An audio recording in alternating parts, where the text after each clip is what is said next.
अस्सलाम वालेकुम।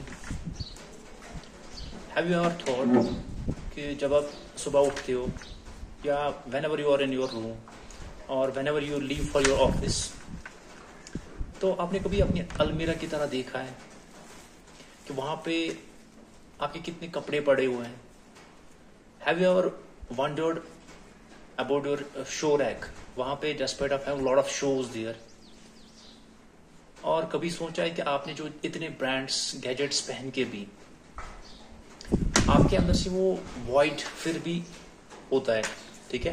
बिकॉज वो एम्प्टीनेस, वो जो जिंदगी से आप सेटिस्फाई नहीं हो, what is that? Despite of having all the things that you need in your life. And have you ever wandered कि क्या इन चीजों की हमें जिंदगी में जरूरत है सच में भी कि नहीं? और अगर है भी, why we are not satisfied? If everything, हमारे पास सब कुछ होके भी we are not satisfied with the life. So actually Zygmunt Bauman की एक थ्योरी है विच इज लिक्विड मॉडर्निटी। असल में इस लिक्विड मॉडर्निटी की वजह से हमारी जो कॉन्शियसनेस है, हमारा जो माइंड सेट है, ये टोटली इसको करप्ट किया गया है एंड हमें ह्यूमन से ओनली कंज्यूमर्स में कन्वर्ट किया गया है, ठीक है? सो जब भी एक ऐसी सोसाइटी प्रोड्यूस होती है जहां पे खाली कंज्यूमर्स मीन्स कंज्यूमर सिटीजन्स फिर अवेलेबल होते हैं, वैसी सोसाइटी में क्या होता है, सबसे पहले ही वहां का जो विजडम, क्रिएटिविटी, इंटेलेक्ट वो खत्म होता है। क्योंकि आपको जो है आप सोच ही नहीं सक पाते हो और आप जो है ह्यूमन्स को, इंसानों को जज करते हो on the base of their appearance, what they are wearing. So liquid modernity में क्या होता है, यहाँ पे अकॉर्डिंग टू बाउमैन वो कहते हैं कि इसमें जो है अनसर्टेनिटी होती है, नथिंग इज सर्ट।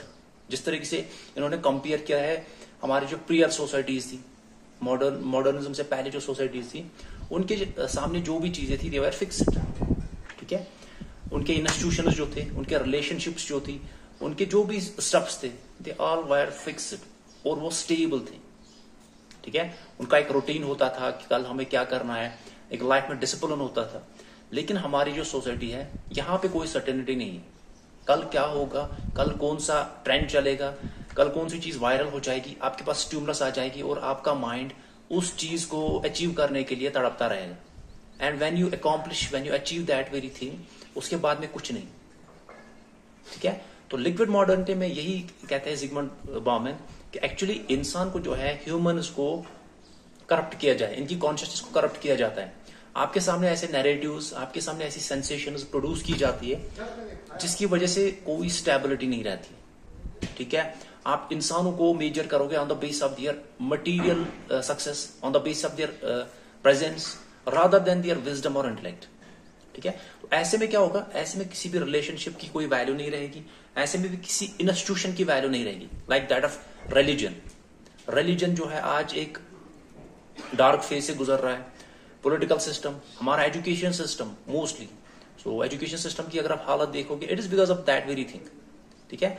सो इसमें जो है कोई भी चीज स्टेबल नहीं रहती है और सबसे मेन चीज है आपका जो पीस, आपकी जो स्टेबिलिटी है, वो इसमें सबसे ज्यादा सफर होती है। सो वंस अगेन आप अपनी लाइफ में इंट्रोस्पेक्ट करो, कभी अपने रूम में जाओ, कभी मीन्स आइसोलेशन में, ये चीजें आइसोलेशन में इंसान समझ पाता है कि अगर एक और चीज हम बात करेंगे, for survival we need a small amount of food and something for shelter and clothes, ठीक है? रेस्ट ऑफ द थिंग्स ये जो है इट इज शो ऑफ, ये हम सोसाइटी को दिखाने के लिए चीजें कर रहे हैं और इट इज ग्रीड। और इस पे गांधी ने भी कहा है ना, ये जो यूनिवर्स है, it is enough to satisfy our need but not our greed. जितनी आपकी ग्रीड बढ़ेगी उस वजह से आपकी ज्यादा अनस्टेबिलिटी आएगी, आपका जो पीस जो है वो छिनता जाएगा। So in order to attain that very thing, the peaceful state, that tranquility, you need to think, okay? You need to restructure your mindset, you need to bring discipline to your life, and you will see things will go well. Thank you.